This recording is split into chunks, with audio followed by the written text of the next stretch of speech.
নমস্কার বন্ধুগণ, কেমন আছেন সবাই? আশা করি সবাই ভালোই আছেন। মন্ডল ব্লগস চ্যানেলে আপনাদের সবাইকে স্বাগত জানাই।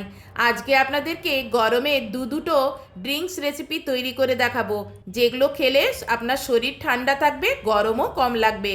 আমাদের এখানে কলকাতায় রাস্তায় রাস্তায় পুদিনা পাতার শরবত বিক্রি হচ্ছে। দেখবেন লাল একটা হাঁড়ি, তার উপরে শালু জড়ানো, আর পাশে পুদিনা পাতা দেখবেন জলের মধ্যে ভিজিয়ে রাখা আছে। তার শরবত এত ফেমাস, এখানে সবাই দেখি খুব কিনে খায়। পুদিনা পাতার এই শরবতটা খেতে খুবই ভালো লাগে, আর এটা খেলে শরীর মন একদম ফ্রেশ হয়ে যায়, আর খুব ফ্রেশ ফ্রেশও লাগে।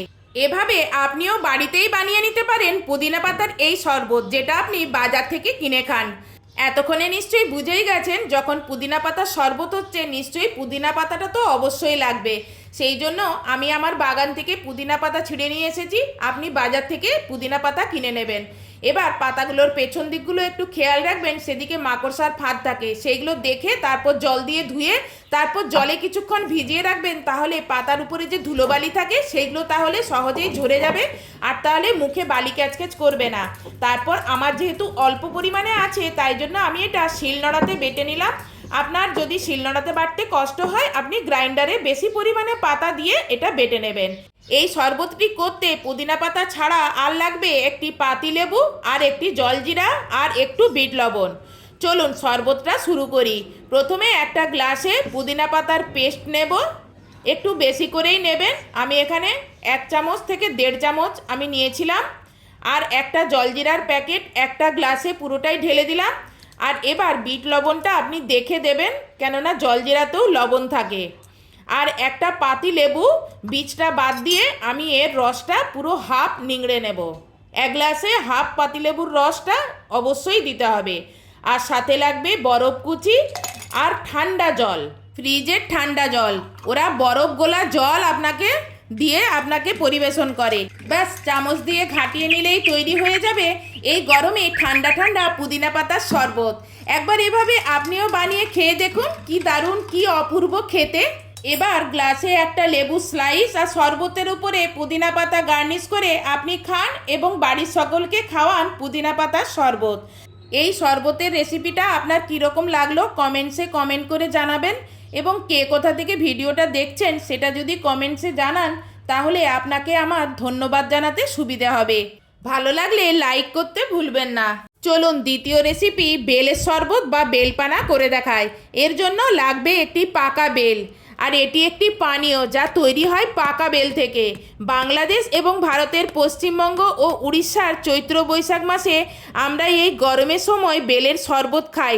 এটা আমাদের এদিকে খুবই জনপ্রিয়।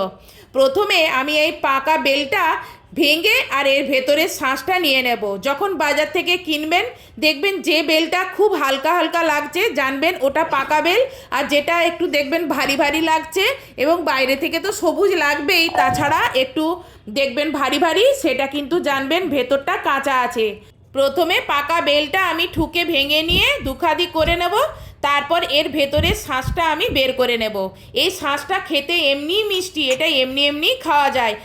আমি আজকে যেহেতু আপনাদেরকে শরবতের রেসিপি করে দেখাচ্ছি, তাই জন্য এখান থেকে আমি বেলটার শাঁসটা প্রথমে বের করে একটা বাটিতে নিয়ে নিলাম।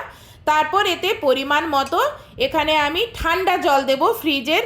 এখানে আমি প্রথমে অল্প একটু জল দিলাম, আর দেব পরিমাণ মতন চিনি।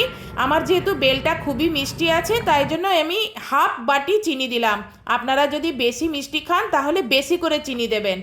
এবার এটা গ্রাইন্ডারে না ফেটিয়ে আমরা এইভাবে হাতে করে এইভাবে মাখতে থাকি। দেখি তখন বীজ আর শাঁস খুব সুন্দরভাবে আলাদা হয়ে যাচ্ছে। আপনারাও ঠিক এইভাবে হাতে করে মাখতে থাকবেন, দেখবেন বীজ আর শাঁস আলাদা হয়ে যাবে খুব সহজে।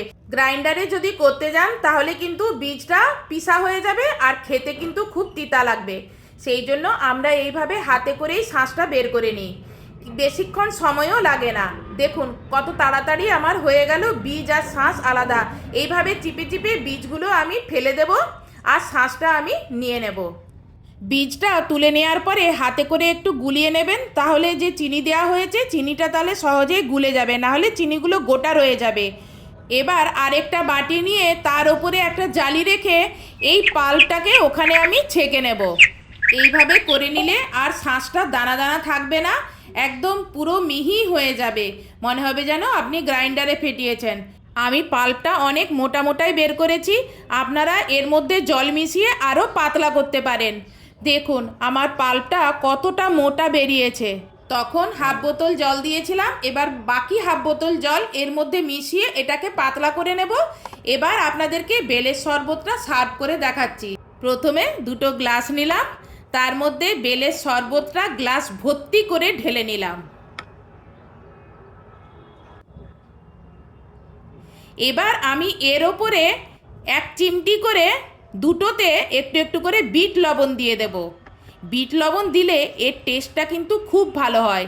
শুধু চিনি দিয়ে আর জল দিয়ে শরবতটা খেলে যত না টেস্ট লাগে, আপনি বেলের শরবতে এইরকম ওপর থেকে বিট লবণ ছড়িয়ে বা শরবতের মধ্যে একটু বিট লবণ দিয়ে গুলিয়ে নিয়ে খেয়ে দেখবেন, কি অসাধারণ খেতে।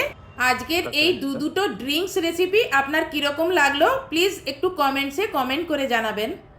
এরপর আপনারা আমার কাছ থেকে নেক্সট কোন রেসিপি দেখতে চান সেটা কমেন্টসে কমেন্ট করে জানালে আমি সেই রেসিপিটা করব এবং সেই ভিডিওতে আপনার নামটাও নেব।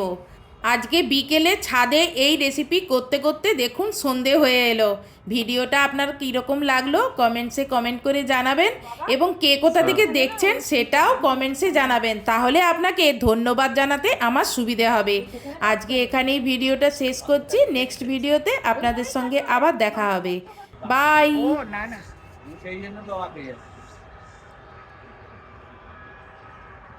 এগুলো সব ব্যাগে ভরে নি।